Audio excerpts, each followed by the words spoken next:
Hello, welcome to Darth Grumpy Dad. I am going to try and do a quick guide here for the Firebirds Wizard, a solo farm guide. So when you're farming, you can, sorry, uh, being a bit vain about how my wizard looks.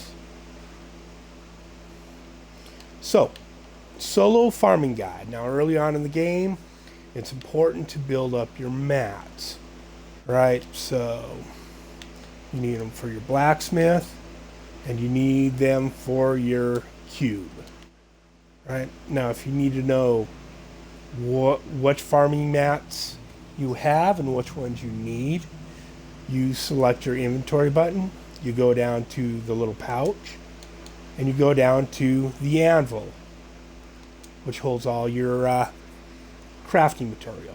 You're going to have reusable parts, arcane dust, veiled crystal, death breath, forgotten souls, Calduran rune, Chaldean nightshade, Ariat war tapestry, corrupted angel flesh, Westmarch holy water, Loric's regret. Now these you get from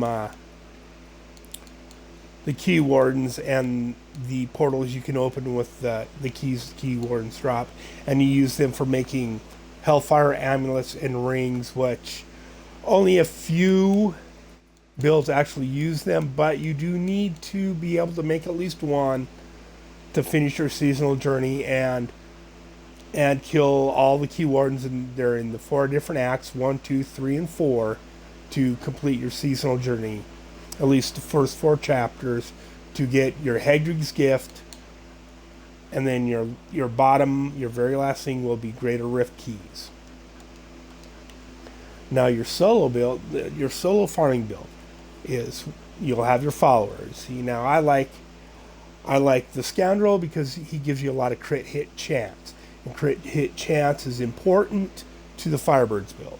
Other guys use the Enchantress because you can equip the access to all skills, and you get a lot more of a resource and stuff like that out of it. But I prefer the Scoundrel. Now we'll start with the Scoundrel. What you want? Yang's recurve is something I've picked up. You just want the best bow you can find to equip on him. Early in game, you're going to go to weapons at your blacksmith. You're going to go to bow and the unbound bolt or Sidur's crest. The unbound bolt, I know it has a legendary power. It doesn't say it here. I'll make one. Right, reduce cooldowns. But it's just a decent bow to equip on him. And really, when you make your equipment for him, he runs off dexterity. You might want to make a level 1 monk or something to craft your stuff, your items, or reforge your items that you get for your Scoundrel to put dexterity on them. And I'll do a different video on why that's all important, but generally it's because the higher his dexterity is, the longer, say, Knight's Veil will be available, right? And more often it'll drop because the green numbers go up and down according to the Scoundrel's dexterity. Anyways, moving on. The gear you're going to want on him for farming, you're going to want a broken crown, because then whenever a gem drops, a gem of the type socketed into your helm also drops. This effect does not apply to legendary gems. So you can't, put a legendary gem in it and expect to get multiple legendary gems. And that's important when during seasonal there's legendary gems that give you big bonuses. Now, I have basically extra gold in his helm for gold farming. He'll get extra gold. But my helm currently for farming has a topaz in it because I need topaz to augment your gear with. You're going to need a lot of topaz, and you put topaz in pretty much all in your armor. So you're going to want a lot of extra topaz. See, like I've augmented the sword, calorie with 125 Whisper of Atonement, and it gave me an extra 625 intelligence, and I needed 3 royal. Whoops, get a little closer. I needed 3 flawless royal gems to do that. So you're going to want to collect topaz. That's why you have a topaz in your helm, so you can get double topaz. So every time any gem drops, a topaz drops. And they're generally the lesser ones. They're generally going to be Marquise, Topaz, or an Imperial. Never higher. It's going to be one of these two. Generally a Marquise Topaz. Every time another gem drops, you're going to get a Topaz. Next, on your follower, you're going to want to put a Flavor of Time. Pylon effects last twice as long. So your big pylons that you get the big bonuses out of, your channeling pylon, your conduit pylon, your speed pylon, and your power pylon are going to last twice as long. You're going to want a nemesis bracers on your follower, so every time you hit a pylon or a shrine, a champion pops out, and that champion is going to drop death breath. You're going to want an occult ring. For pushing, you want an occult ring. Normally, I have an Avarice band. I just haven't gotten one yet. And you're going to want a Ring of Royal Grandeur on your follower so that you can equip Sage's Passage and Sage's Ribbon. And then you'll get the 3-set bonus, and every time a Death Breath drops, another Death Breath drops. Right, so on T16, every time you kill a champion, it's going to drop 4 Death Breath, and that's going to become 8 Death Breath. So it's a good way to build the amount of Death Breath you need. You need Death Breath for just about everything. And then I also will run Kane's Habit and Kane's Scribers, right?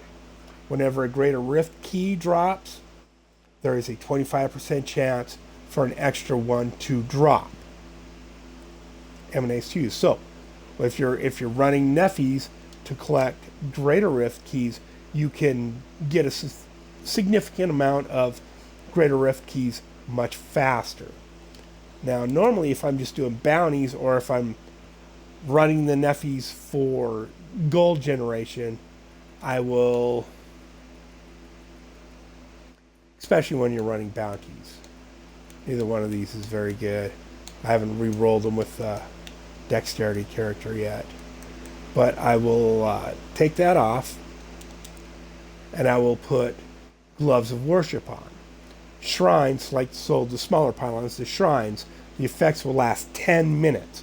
So if you're out running bounties and you hit 3-4, you can have it's a much smaller bonuses, but it's the same bonuses you get from pylons.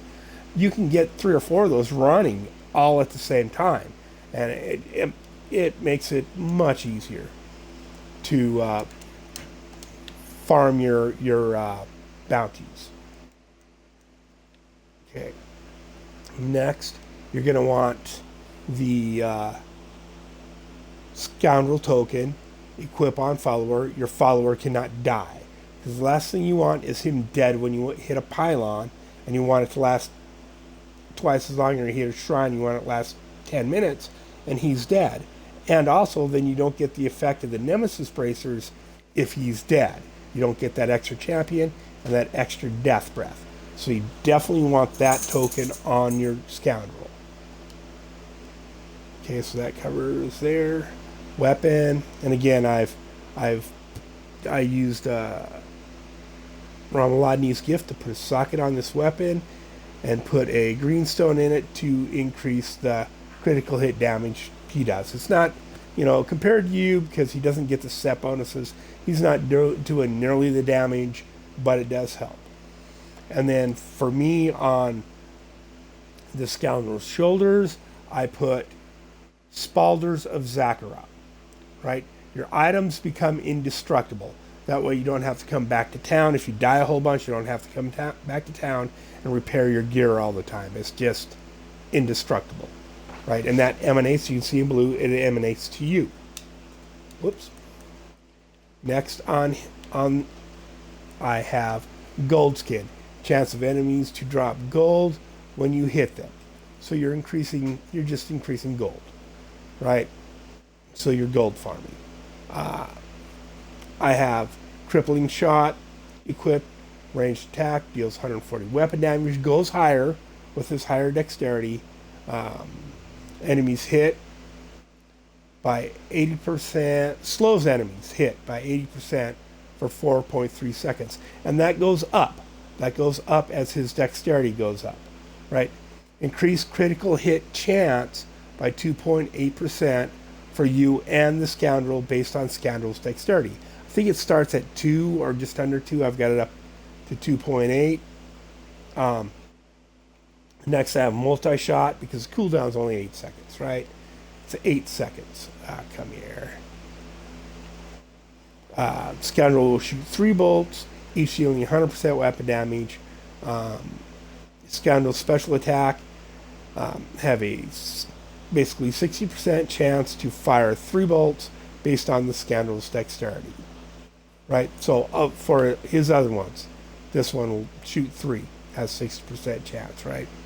And then next I have Nightshade. Scoundrel launches a cloud that covers 20 yards and lasts 2.9 seconds. It can go as high as 4 seconds. Right? All attacks against enemies that are inside the cloud will be critical hits. Right? So that's what you want on, or at least what I run with. You can go with what you want, but that's what I suggest. All right, let me make sure I have my solo farm build on. Now, throw this in the junker. Now, your wizard itself. Starting, you're going to want a Death Wish. You're going to want your Firebirds. Right? You're going to need 5 pieces of Firebirds, so Firebird gloves. Shoulders, you have Firebird's pinions. Now, generally, on your push build, generally, you'll have a Gould's Search shoulders and a Gould's bracer on. But this is again, it's the farming build. So you're going to put the pinions on so you can have something extra. Now for me, and then I use Cinder Coat. Reduces the resource cost of fire skills by 25%. And it's a 23 to 30% chance. Comes with 3 sockets. Now this is because you're running T16. It's kind of hard to keep your resources up, your arcane, so this reduces the amount of cost to launch, say, your fire tornadoes, right? And then you're going to have Firebird Plume. Now, a lot of times people run Squirt's Necklace here. I'm running Traveler's Pledge and Compass Rose. Right? While moving, damage taken is decreased by 50%. While standing still, damage dealt is increased by 100%.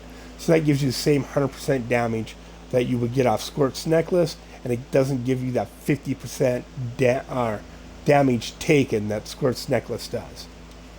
Right? So you can see it going up to 100% there. And as you teleport around, it drops a little bit for a split second, but it goes right back to 100. Right? So it's just giving you 100% damage. And then the bracers. I have Rancer's Folly. The damage of Energy Twister is increased by 230%, and it periodically pulls a lesser enemies within 30 yards into a group or towards you. Which, when you smack them with your, as part of the Firebird set,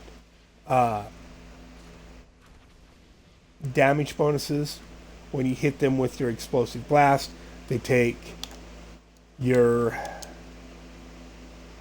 built up damage, right? It's 5,000 damage for every stack of Disintegrate that you get, your Disintegrate stacks. Now you can see I have 17 now. You can see where the little red skeleton is, and it builds up. It builds up to 50 stats. So it's 50 times 5,000. It's a lot of damage. And every time you hit them with your explosive blast, it triggers that damage multiplier. Or if you hit them with your fire tornadoes. Now you can see normally you'd be out by now, but thanks to the center coat, it lasts a lot longer. Plume, do next this because it's going to help you group guys together. If they're in a big group and they get hit with your tornadoes, it gives them way more crit hit chance, way more crit dam. On your Firebird's Eye, 3 things you must have: fire damage, crit hit chance. Let me turn this off so it's a little easier to read. You want fire damage, you want crit hit chance, and crit hits grant arcane power for arcane.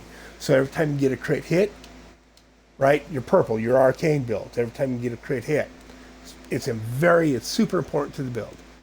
As is making sure, as we'll go back around here, you can see I have 10% crit hit chance, so I have more chance of getting more arcane and 50% crit hit damage. On those gloves, you always want intelligence, crit, crit. On the shoulders, even if you're using the Goulds, you want intelligence, armor, possibly vitality, and you want reduces cooldown costs and reduces resource costs, because that works with your Captain's Crimson set, where damage dealt is increased by percentage of cooldowns, damage taken is reduced by your percentage of cost reduction. So having cooldown reduction and resource reduction on this build is really important, to have a lot of it to get more damage out of the build. Right? And this, like I said. Oh, and the other big thing about this is Cinder Coat comes with fire skill damage. And I've rolled it. I've got it up to 19 so far. Now, you will get fire skill damage on your Firebird's Eye. See, I got 20 there. 20 there, basically. And on your Rancer's Folly, on your bracers. You almost always get crit hit chance and fire skill, or a skill damage, elemental damage on your bracers. So you want as high as crit hit chance you can get is 6, and then roll for the highest elemental damage, which is 20%. I've got it to 18 on this because these aren't ancient, and I'm not going to augment them. They're not something I'm going to keep, so I just got it close. Now these, I could augment these, but really on these you want elemental damage, not intelligence. Intelligence is nice, but you want elemental damage, you want crit hit damage, you want crit hit chance, and a socket. Right? Those are the 3 most important things. Right? And to be ancient. So that's 4 things you need for a decent necklace. Now, I had to roll for a socket. Right? So it's nice when it comes with a socket and both crits. Then you can roll for your elemental damage. Or if it comes with elemental damage and a socket, then you can roll for your other crit hit. But, I mean, so this is an alright necklace. It's alright. But it doesn't have fire skill on it, so I'm losing fire skill, especially early in the game when you don't have a lot of ancient stuff. That's why I'm saying for a farming build, you go with Cinder Coat to get that extra fire damage, and you do a lot more damage. That 19% fire skill gives you a lot of damage. Rings, other ring is your Obsidian Ring of the Zodiac. Now this one dropped for me Primal, which was awesome, and I just had to roll the attack damage off for a socket because Obsidian Ring of the Zodiac never comes with a socket. It always comes with crit chance, attack speed damage, and reduce cooldown and reduce resource. That's why I'm using this instead of, say, Conversion of Elements or Ring of Railroad Grandeur, and putting this in my cube because it comes with resource and cost reduction, which works, again, with your Captain's Crimson set to give you more damage and more damage reduction. And it's arguable whether it's enough to justify giving up the crit hit damage that you would get on Convo or Ring of Grandeur, right? And that's why guys this will generally be Squirt's Necklace, Convention of Elements, and then your Obsidian Ring or Ring of Grandeur with Obsidian in the queue, but I've got, right? Because this is just for farming. Again, I don't need that 200% damage that you get from Convention of Elements. You just don't need it. It's a farm build, right? And this build by itself with just a 6-piece bonus and any old weapon, right? Any old necklace, any old rings is probably going to get you to a point where you can run T16. It might be a little squishy, you might die a lot, but you're going to be able to run T16 right out the bat with the Firebird set. Okay. Now the other reason why I'm running the Obsidian Ring of the Zodiac, right, is the main effect, right? Reduce the remaining cooldown of one of your skills by 1 second when you hit with a resource spending attack. Disintegrate is a resource spending attack. Energy Twisters, resource spending attack. Explosive Blast is a resource spending attack. Right, so anytime I hit with any of these, I'm getting cooldown basically. It's taking time off my cooldowns for, especially on this build, the big one is your Disintegrate. Because you want 100% uptime on your Disintegrate, which I haven't really gone over the skills yet. Because as long as that's up, you're getting Conduit, right? Hits enemies, attack, restore up to 3 arcane power. Right? And then your magic weapon, 3 arcane power. I think they adjusted that. Because it seems like that used to be higher. Like, Conduit used to give you 9.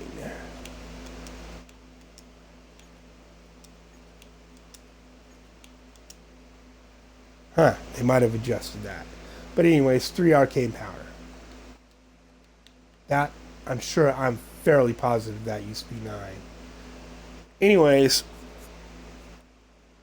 oh, that's disappointing. Because then you can just run. 3.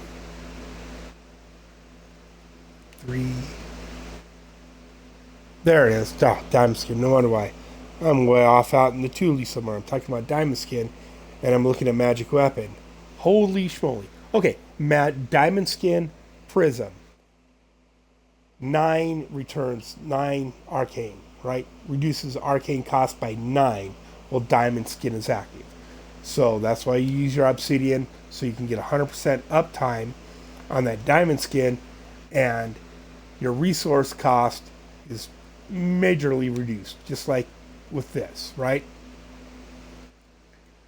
Okay, doodly-doo. I think I've gone over stuff. Yep. Yep, see, like on your, yeah, went over that, went over Y, went over Y, went over. Oh, on your rings too, regularly, like your compass rose, you want crit, intelligence, and a socket. I think I rolled this for a socket. So it came with intelligence, 37 crit hit, and 5% crit down. Not a really good one, but good enough, right? It'll pass. It'll do. So I can get an ancient that I can augment, or a better one.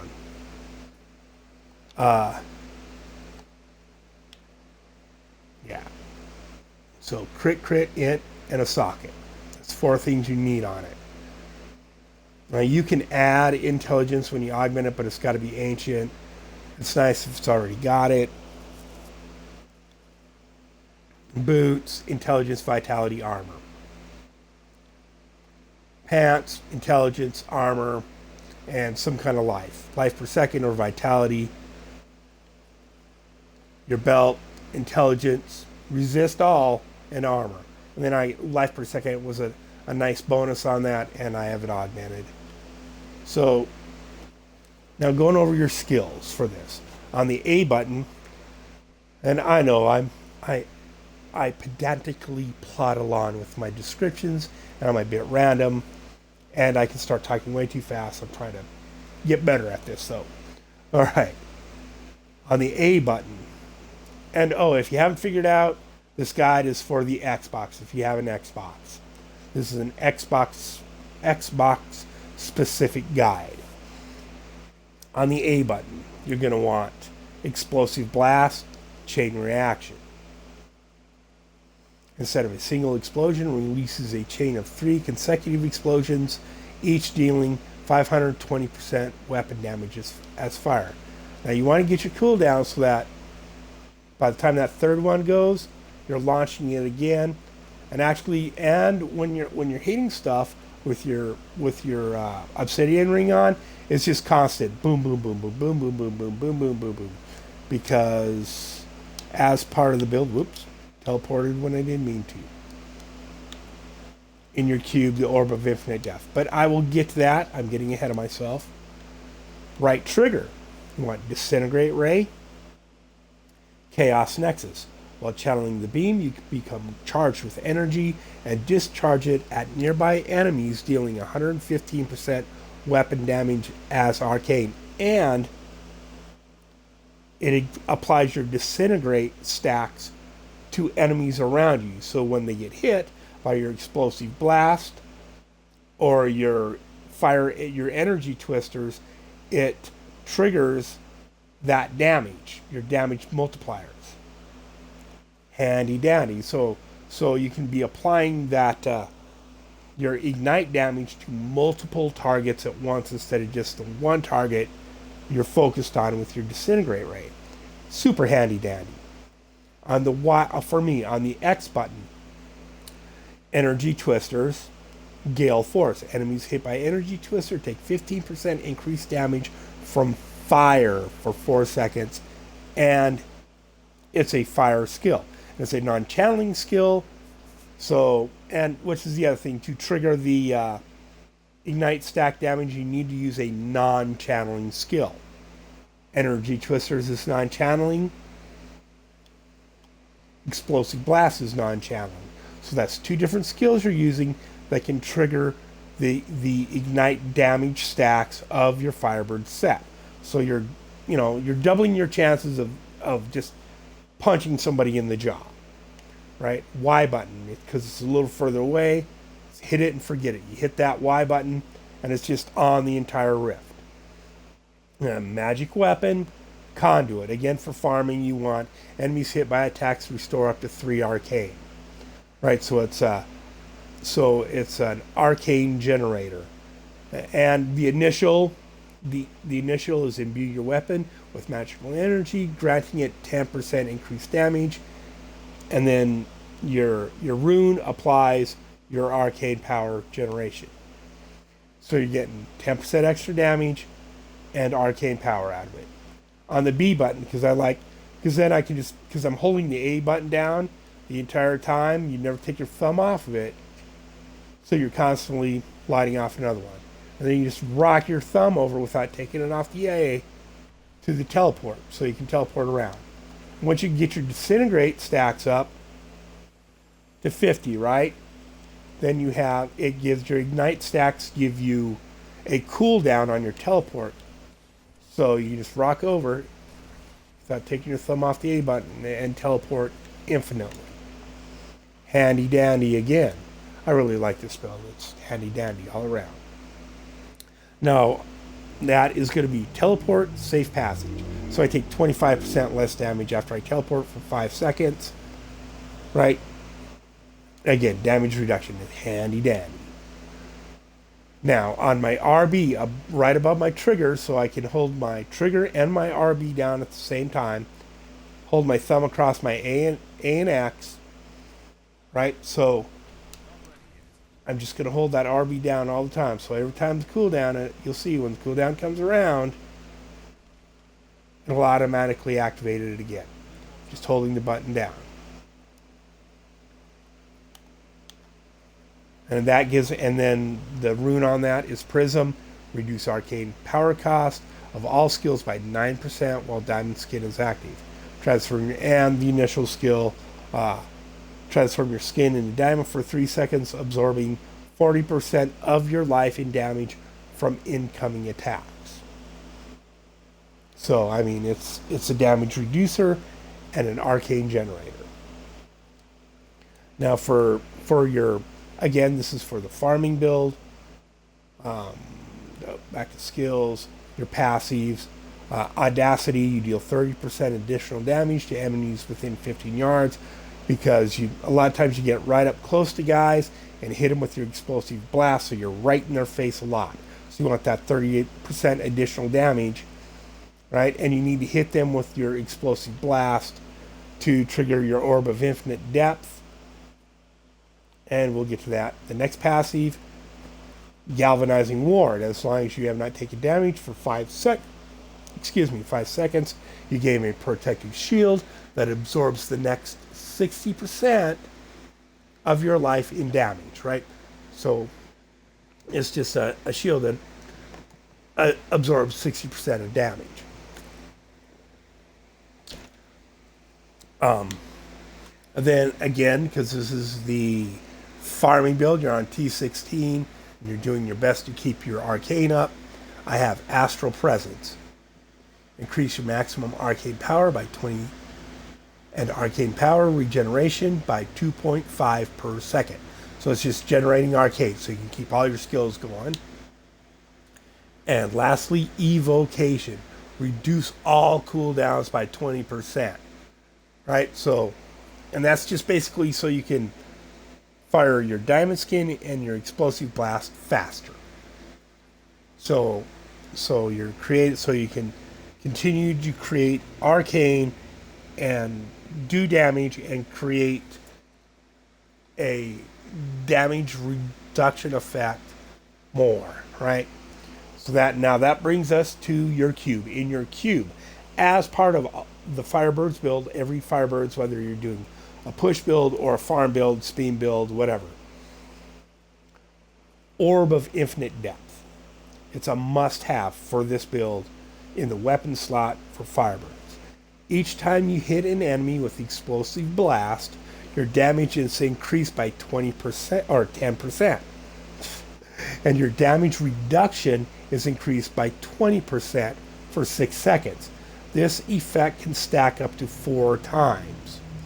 Right? So you got 6 seconds to hit a guy and then hit another guy. You hit 4 guys, stacks up to 4 times, which gives you 40% additional damage. Right? And 80% damage reduction. You know, so this build comes with a lot of damage reduction in it, right? And that's what so it's not really squishy. It's not that squishy. You can go do your T16, not die as much. You can stand in there and throw blows. Yeah, I really like this build for that. Okay, and next you want Herb Rash's Binding. Reduce the arcane cost of Arcane Torrent, Disintegrate, and Ray of Frost by 65%. That gives you the ability to just hold this down indefinitely. Right? Just lay into it. And then you can put your Explosive Blast on C and you just don't run out. That's the whole thing behind this build, is trying to generate arcane. I mean, it generates a metric F fund of damage all on its own, just the set bonuses of this build. We're trying to crank that all up. And then lastly, of course, the Ring of Grandeur, so it gives you reduce the number of items needed for set bonuses by 1 to a minimum of 2 items. Right, so if it's like you have sets where it's only 2 items, like Traveler's Pledge and Compass Rose, or Focus and Restraint, the rings, you have to have both of them on. You can't just wear one.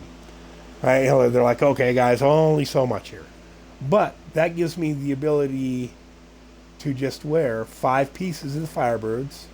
1, 2, 3, 4. Whoops. 4. Which one did I miss? Oh, on the Firebird side. 5. 5 pieces to get the 6-piece set bonus, right? Self-explanatory.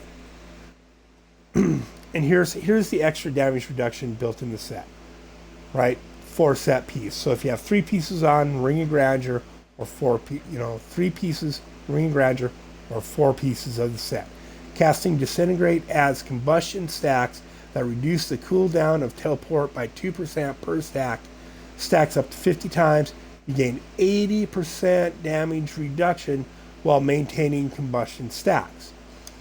So combustion stacks, see, is counting down still over their 9. So as long as I have those, the little red skeleton combustion stacks, right, I'm getting 80% damage reduction.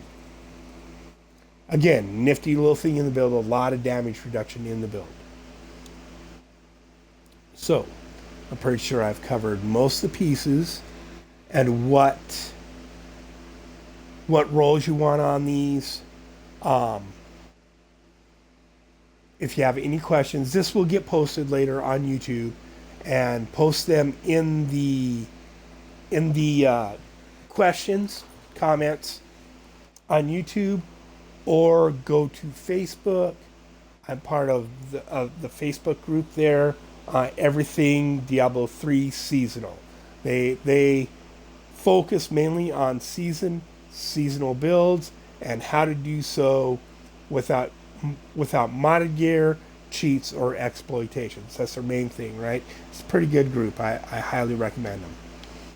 And you can ask questions there, and I'm active in the group, and I will answer questions. If I see a question and if I don't think it's been answered properly, I'll make one of these videos and post it there for people to watch. So if you have questions, you can post them here at Twitch, or you can post them at Darth Grumpy Dad at YouTube, and I'll do my best to make a video and answer those questions. Where were we? We were going over gear. We went over skills. We went over the cube. We went over follower gear. Now, I guess we will just run a quick GR to show you how well this does on T16. For this, legendary gems. Legendary gems on this. You want a Boon of the Hoarder, because it's a farm build. Boon of the Hoarder, 100% chance on killing an enemy to cause an explosion of gold. Right, so everything you kill, you will get gold, right? Gain 30% increased movement speed for 2 seconds after picking up gold. So like this build, that's not as much a big deal because you have unlimited teleport. But if it's a build where you're just running or walking, that 30% movement bonus every time you pick up gold is pretty huge.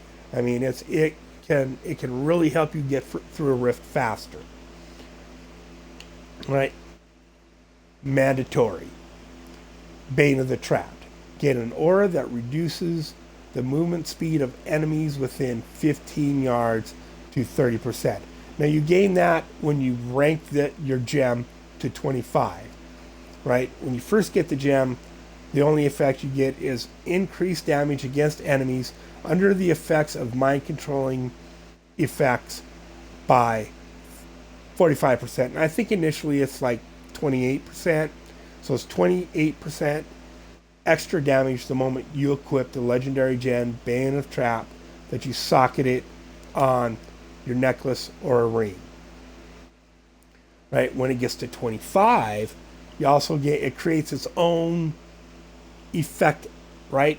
Mind control, impairing a CC effect that automatically gives you that damage.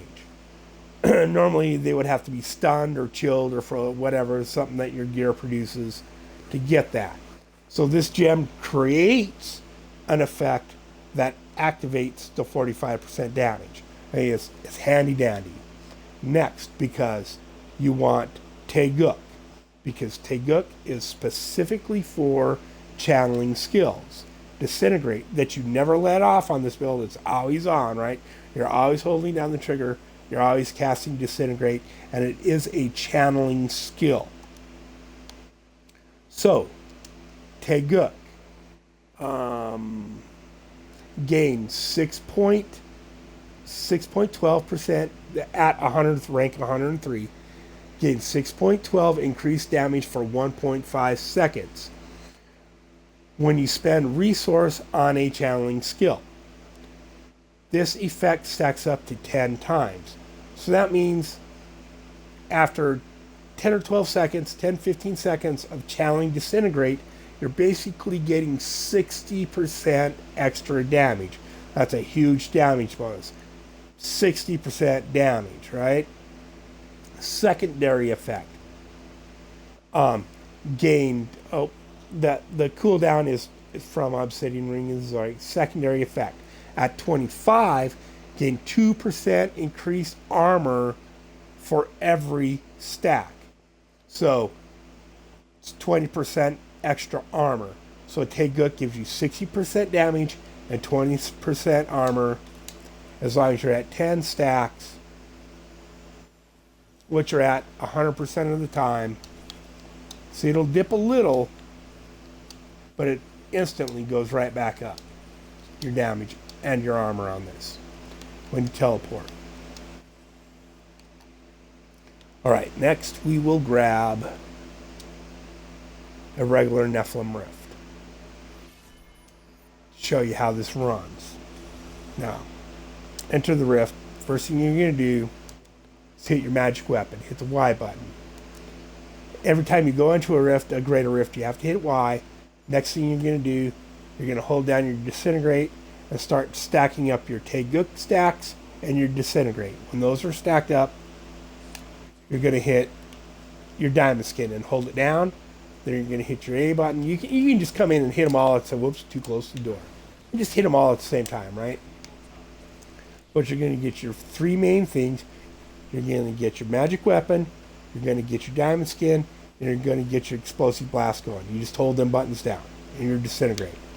Then you can start teleporting. And the moment you come to a group of guys, where are the monsters? Well, we're just going to leave this Rift here because here's the way out. I hate this floor, this tile set anyways. Okay, better tile set. The moment you get out here and see, like, I have not used any arcane at all. Then you can start hitting your A button. And that's going to cause all the lesser enemies to group up for you. And then you just walk over, pick your stuff up. Right? And as you can see, gold falls out of everything. You're annihilating. Oh, and to show, get out of that. Here, pause. I will reset all my Paragon here. So 0 Paragon. Right? I'm not going to take the time to just level some gems to 25 and just run with basic gear, but this will give you an idea just how powerful this is. Right? So it lumps everything and see that pile of gold. It just lumps everything together. And if you look at my arcane, it'll start dropping, then I'll hit a group of guys and immediately full. So this build is really designed behind killing groups of enemies. You don't want to just stand and aim at one guy. You want to find groups, right? And you just smack them.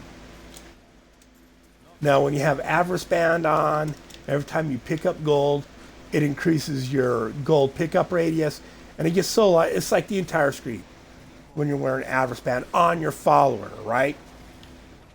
You just pick any gold that hits, any orbs that hit the ground, any progression orbs, any Nephilim Glory, any life orbs that hit the ground, right? It automatically picks them up all the way across the screen. It's handy dandy. Oop, there's a Gobby, dead Gobby. Then every once in a while you start teleporting around. So I took all the points out of my gold pickup radius, so I have to get close to stuff to pick it up. Right, so now that was a channeling pylon, so we don't have to worry about running out of stuff anyways. And again, you're just holding them 4 buttons down and teleporting around. Oh my. See there. Once you get your stacks up, my stacks fell on my obsidian, or I mean my infinite death. Right, as long as those are at 4, as we see, it's solid. You're not gonna die. Right, the damage reduction is so huge. The resource generation is huge. And you can just teleport around, picking stuff up. Now see, I'm just kind of teleporting around to show you how the build works right now. Generally, my opinion, I feel it's a good idea when you come into a rift to initially just stick to the edge of the rift. Go around the outside so you can create a path to retreat. So if you're getting overwhelmed, instead of having to run away into an area you haven't been in and trigger more monsters, you can go backwards along your path, right? To where hopefully there's not as many monsters when you're leveling up, right? Check our map. Okay, here we go. This little area in the middle. And early in the game, you want to pick up everything that hits, right? Everything that hits the ground, because you need it. What do you need? You need it all. You need it all. Okay, next floor is up here. Again, holding explosive blast, diamond skin, and disintegrate down all the time. It's teleporting around. Get into a group. Hit your X button, start launching tornadoes. That wrestler's folly groups them all together for you. Just makes nice little groups of guys and sucks guys right into you. So they get hit by your explosive blast, and it triggers that ignite damage of your Firebird set and kills them, and keeps up your Orb of Infinite Depth. Keeps up your 40% damage and your 80% damage reduction, right? Oop. See, you can see I'm running out a little, but the moment I hit a group of guys, it's full again immediately. Oh, Nemesis. Die, Mr. Nemesis, die. See, look at all that death breath from every champion, every elite drops death breath. So it does not take long for you to build up a nice supply of death breath, right? Every time you see a weapons rack, hit the weapons rack. There weren't any weapons racks on this floor, really. Weapons racks drop gray items. Gray items. Oops. Don't stand in the fire bads. Yeah, those, don't stand in those. Fire bad. Yep, didn't drop shit. Maybe the next floor will have some weapons rack. Oh, I hate it when that happens. I just teleported to the top. I hate it when that happens. Because you can't just teleport back down there. You have to go back around and back down. Yeah, there's really no weapons racks on this floor either.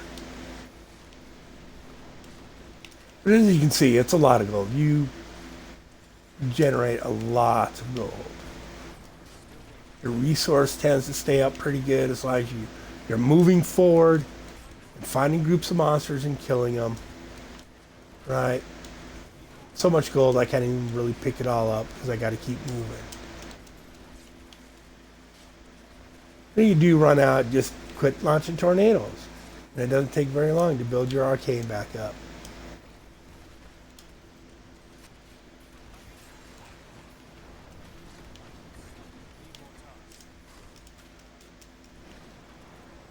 And again, it's you lose a lot. You do lose damage reduction and damage to elites when you take off the guild set.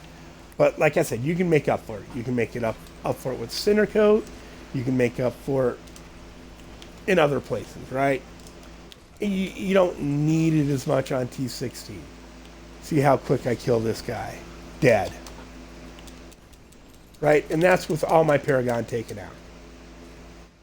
And it's it's not much different when your legendary gems are only 25. It's about the same. You have about the same resistances and all that. It's still really devastating. And there's no way you're going to have a full set of gear, be running, and not be in Paragon, right? Because by the time you get to level 70 and you complete enough of your first 4 chapters of your seasonal journey to get your set of armor or find or craft your armor, you're going to be 200-300 Paragon anyways, right? Before I forget, maximum power.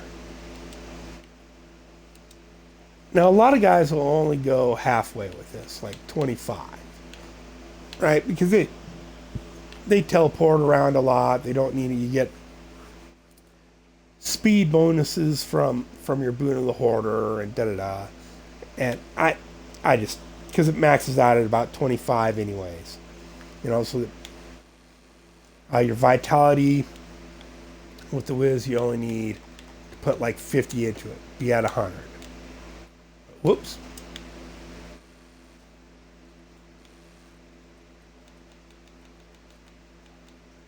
Gosh darn it. That's going to irritate me. Give me cuss and swearing here in a second. There we go. And then all the rest of your extra Paragon, after you reach 800, you put into intelligence. And I'll show you why here. Hit X, so it shows primary attributes. Intelligence, primary attribute for witch doctors, wizards, necromancers. Increases all damage for witch doctors, wizards, and necromancers by, because I've got so much intelligence, it increases it by that much. Now, what it also does, increases resistances by 1,400. So every point of intelligence I have increases also my all resist. Right? So I've got 1,400 in my all resist, which gives you higher survivability than vitality does. So it's like giving you extra armor, gives you resistances. Da-da-da, super handy. So that's why you put it all into intelligence. That's why you put all intelligence stones on the build for damage and all resist. You're getting the same thing out of it as if you would have put diamonds in for the all resist of the diamonds in your gear. Now let's see, like strength increases armor. You don't quite get as much out of armor as all resist. Dexterity gives you again armor instead of all resist. So you need to put more into vitality. What that comes down to. On intelligence, and when your main attribute is intelligence, you just put it all in intelligence.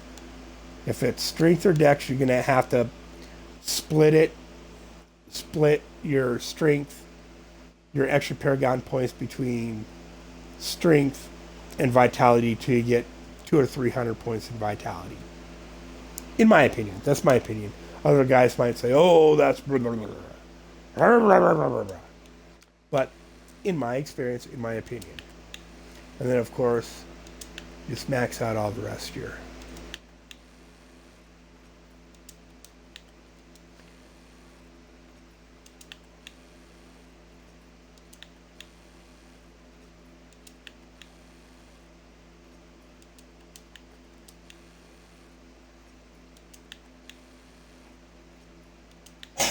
And yes, you do kill the act bosses just as quickly as I killed that Rift Guardian, that T16 Rift Guardian, with this build.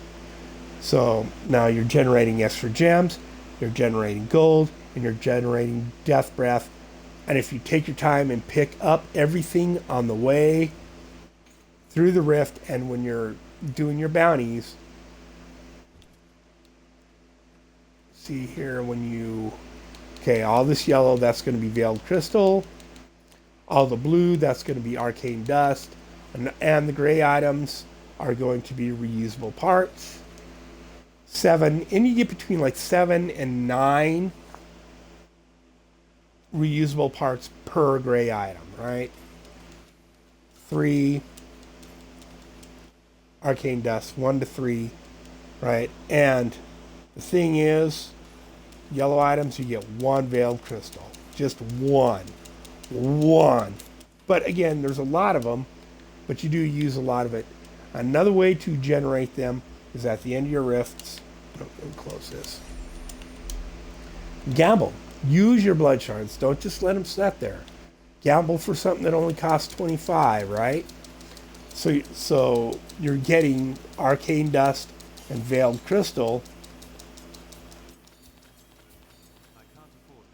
Yeah, look at all that.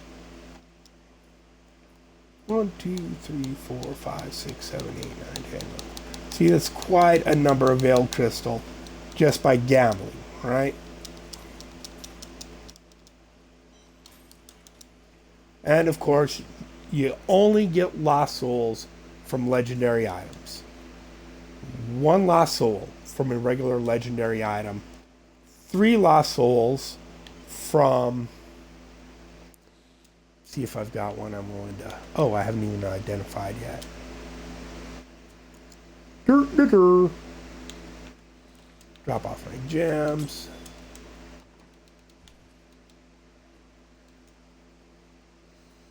See if any of these is ancient. So 1.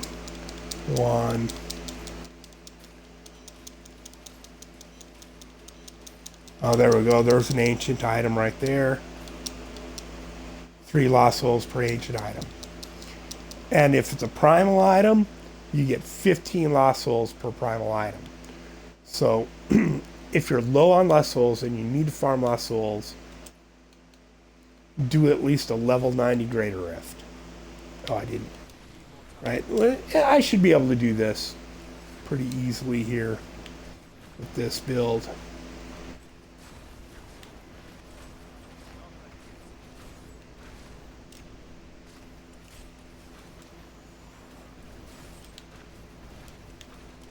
Whoops. Sit up. Pay attention.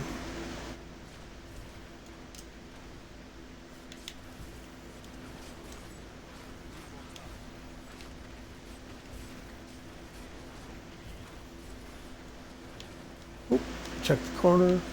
They like to hide pylons and champions right here on this. I've come to find down in that little area is a good place to hit. See, once you get all your, and again, I'm just holding all 4 of the buttons down. I have no issues whatsoever keeping arcane up, keeping my defenses up in a 90. Again, yeah, okay, yeah, 1,000 Paragon. If I would have taken all my Paragon out, down to at least 800, right? Because you're running 90s. If you've been running 90s back to back, you're going to have a fair amount of Paragon anyways. Or even running, like I suggest, early on in the game, you run enough Nephew Rifts to have at least 100 keys, right? That way you can just go to town. You can run the 20 necessary rifts back to back, whatever the highest greater rift you can run in 2 to 5 minutes. 3-4 minutes is what I suggest. Back to back to back. Three in a row, back to back to back. It doesn't take, at that rate, it doesn't take very long to get all your legendary gems and get the 3 legendary gems you need for whatever build you're building and get them all to 25, right? At that point, it's game on, right?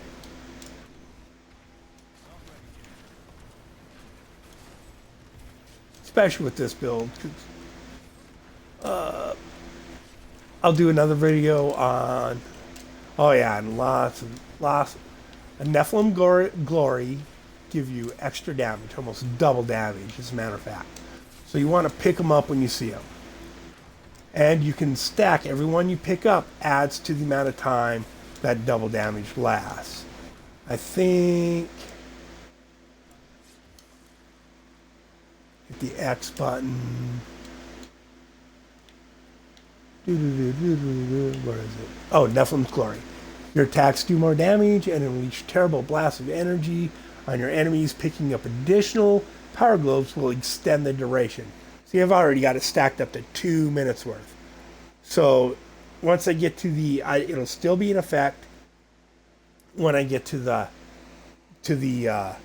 Guardian, right? And I've had like up to 4 minutes of that stack, right?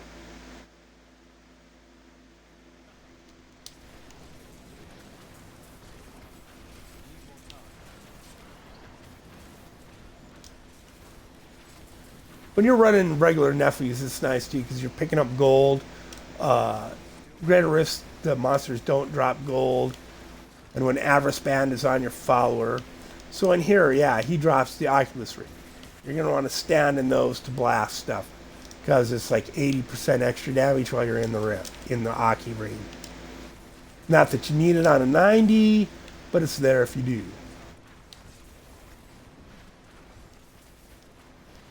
And again, I'm just holding all 4 of the buttons down. Every time I come to a group, that Rancer is following all the lesser monsters get sucked into an ice group or sucked to me to get hit by my explosive blast. There we go. This guy likes to run away. Oh yeah, run right in there, buddy. You see as soon as all the set bonuses hit, he just died. This is a 90. I'll just put him on this one.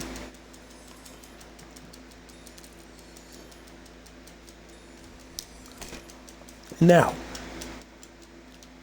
Greater Rift 90s is where it gives you the maximum number of legendary drops, which is like 10 or 11 legendary drops per rift. Go close this. Now, you see the exclamation point over his head, right? If you come to the rift to close it and you don't see that, that means you didn't talk to Urshi, or you didn't spend all your chances, because you have to spend all your chances to upgrade a legendary gem at Urshi to be able to close the rift. You can't just stack up those chances to upgrade a gem, which would be nice if you could, because then, you know, you just wait till you get the gems you want and spend it all on them. So, and also that's something to keep in mind. If you're running in a group and you can't pick up all the blood shards, you can come to town and gamble, and nobody can close that rift until you talk to Urshi. Right? So you can come gamble, go back, pick up your blood shards, and then talk to Urshi.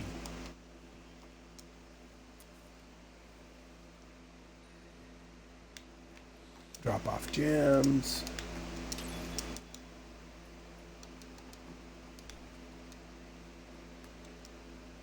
See, oh, and it dropped arcane dust. There's 2 items. That's 6 arcane dust there. That's going to be 3 forgotten souls. 1, 2, 3, 4, 5, 6, 7, 8, 9, 10. There you go. It's 10 legendary items. So it's 12 drops. At least 10 legendary items for a 90. And I forgot to see how fast I ran that. I was talking, but it was probably pretty quick. And all these go right in the fire if you don't need them for your build, if they're not necessary, or they're not necessary for another build you're doing, right in the fire. Because you're going to need those, right? So, your farming build, yeah, that's the farm build. Now, and when you're running your bounties, you want to wear this so you can be farming death breath, gold, and gems while you're running bounties, right? Your bounty materials. And you want to just keep running bounties too until you get these to about 100 or 200. As you can see, I don't have a whole lot of anything here. I just haven't gotten around to running mass bounties yet this season. But here's the thing.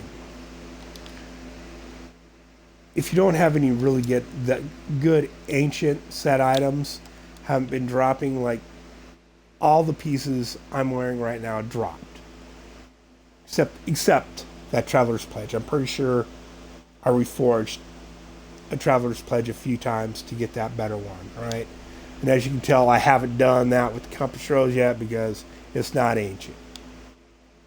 I haven't done that with Firebird's Eye yet. This is just one that dropped. But so if you haven't got good ancient ones that have dropped for you, you can augment with the rolls you want. Like the if it's the blacksmith stuff that you can craft, you don't want to reforge those at the cube. You want to just keep crafting it.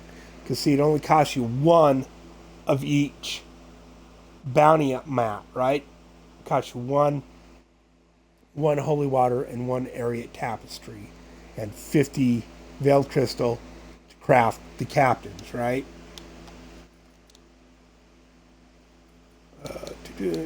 See, right? And you just craft those. Just make sure you have like 60, because you can craft 60 at a time, and craft 60 of them. And generally within those 60, you're going to get a decent ancient one. If not, just sign out and do it again, and you should get your mats back. You just bink. Like this is something. The one exploit that I'm about. Like, right? You craft 60 of those, you don't get one you like. You go to your dashboard, you scroll down, and you just sign right out. Right? And when you sign back in, you're going to have all your bounties mats back. And you can just reforge again, start reforging again until you get to 60. Until you do 60 again. And it's not too hard to just doing that. And usually unless you want to get a primal one, unless you're dead set on getting a primal one, then you can do that over and over you want. 5, 6, 8 times if you want to get a primal, but I don't think it's that important, right? It's not that important that they be primal. You just need a really good ancient, right? And then the same thing goes over here, reforged legendary. So any of your regular legend, why the hell do I have a grandfather? Anyways, this recipe, it costs you 5 of each of your bounty mats.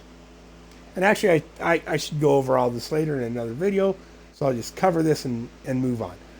It costs you 5 bounty mats and 50 forgotten souls. So if I wanted to say, whoops, reforge this grandfather until I get an ancient one with some of the good rolls that I want on it, and ancient so I can augment it. If I wanted to say have 100 chances of doing that, right? Or 40. 40, the average guys do it is 40, right? I'm going to need 200 of each of those bounty mats to reforge that grandfather 40 times, right? And I'm going to need 2,000 forgotten souls because it costs you 50 per shot. So it's 200 bounty mats and 2,000 forgotten souls to reforge that grandfather 40 times, I think. 20 times. 20 times. My math is not so good always. But that is a way for you to get ancients and primals. But you have to farm. You have to farm bounties to get all that material to do that. And again, like I was saying, you can just sign out. If you don't get what you want, by the time you burn up all those mats, you can just sign out without, like, see if I move around. It's probably not going to do it for me. It's probably already done it and I didn't notice. We'll go to another area.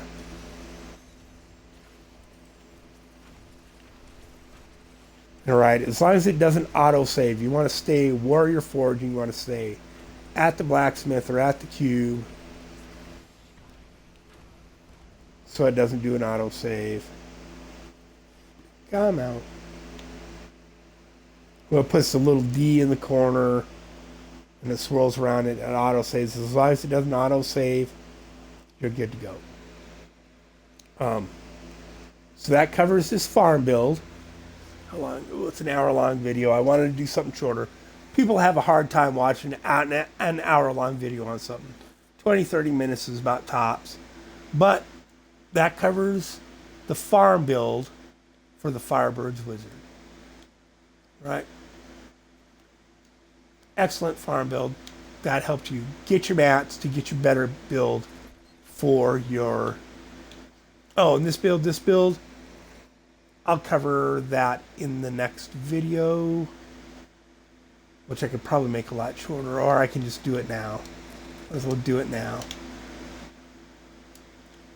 So, if you're not solo farming, if you're group farming, you're in a group of people, you do not have your follower with you who carries all your extra git, right? All your extra kit. Your broken crown, your traveler's pledge, all that. So if you're in a group of people and you need to farm, you're going to have to get rid of the guilds again. You're going to want to put on nemesis bracers. You're going to want to put the broken crown on yourself. You're going to want Firebird's pinions. You're going to want to wear the Firebird's breast, the pinions, the gloves, and the pants. Right? Then you're going to want your... And then you're going to, instead of your captain set, you're going to want Sage's ribbon and Sage's boots. That way you're getting your double death breath drops, you're getting double gem drops, and then you're also going to want a boot of the hoarder in one of your accessories to get the extra gold. Now, if you're running a dexterity character and you don't need topaz, you need green, you could put a green gem in here and also get 40% extra gold, right? It's huge. So, I mean, that's how I got 10 billion gold. It's always just falling, right? And this build is T16 solid. It's a little squishy. You got to be careful, right? You will die if you get hit hard. So you just got to be careful, right? But other than that, it's pretty much the same build. Except you have nemesis bracers. You have the broken crown. You don't get to wear your cinder coat. Again, the Firebird's pinion, and right. Again, your death wish, and Wrestler's folly. Like herb ashes, if you're early in the game, herb ashes binding again is always a solid choice to keep your disintegrate up from using that. But I find when you're out and you're actually farming with this set, Wrestler's Folly tends to group the monsters up a little bit better. Whoop, hit my Y button, right? See, it keeps them sucked into you, so it helps keep your orb damage up.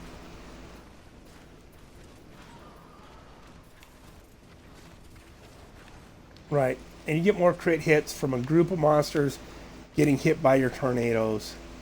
And if you run out, you just let off again. You just let off. Let off on the tornadoes till you come to a group again. Oh, there's a crucible. By the way, when the crucibles drop, it's a big white spiral light. Again, see, it's plenty of resources.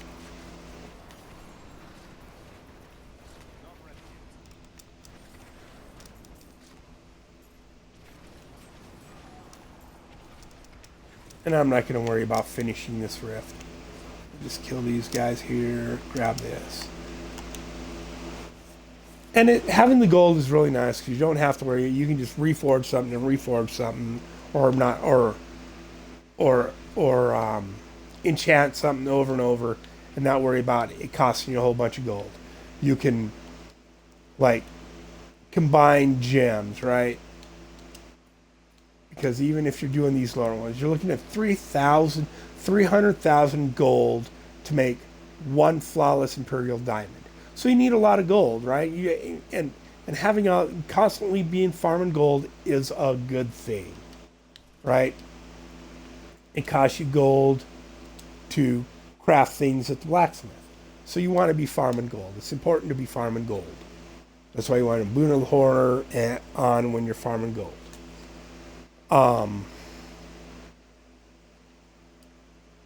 Yeah. So again, that's what you want to wear when you're group farming. When you're in a group of people, you got other people in the lobby. You're going to want to wear the sages. You're going to want to wear your Nemesis Bracer, and you're going to want to wear the Broken Crown. Boon of the Hoarder, and then again, your gems, you're going to want Bane of the Trapped and Teguk. That's how you farm with your Firebird's Wizard when there's a group of people. Like I said, it's a little squishy, but as long as you keep moving around, don't let yourself get hit by too much.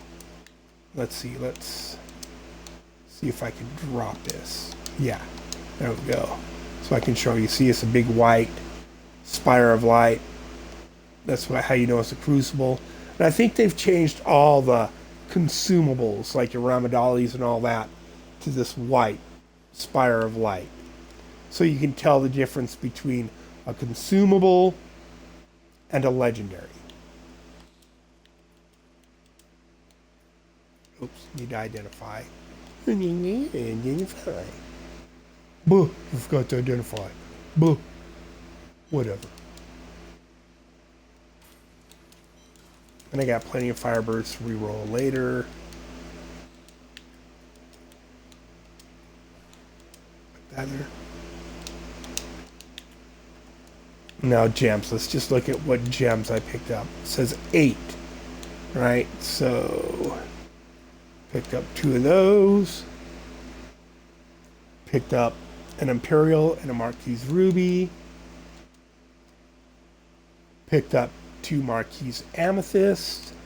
And picked up 6 of those. See? So I picked up, for every one of those other gems I picked up a Marquise Topaz and an Imperial Topaz. So that's how you multiply and farm the gems you need for your specific build, for your character type. It's a big deal. It's really a really big deal. All right, and that does it for that video. I'll probably be doing a video on Firebird's push build, or the starter push build. Anyways, because this season it seems to me, in my opinion, that the Squirts necklace is a lot more touchy, right? It's like you're not getting the 100% damage from Squirts as much as you are taking the 50% damage, right? It's like you'll be going along, everything's good, and then whack, you just get slapped. Just knocked the hell out, right? It's a lot more temperamental. That's why I've kind of gave up on having Squirts and Convention of Elements for my farm builds and regular T90 builds and stuff, because Squirts is just so temperamental now. I don't know what they adjusted on it, but it sucks. All right, everybody have a nice day. And again, if you enjoyed this, found it helpful, please follow me here at Twitch. Jump over to Darth Grumpy Dad on YouTube. There should be a link for it on my main page. And subscribe to me at YouTube. Like my videos, share them. It would be most appreciated. Good day.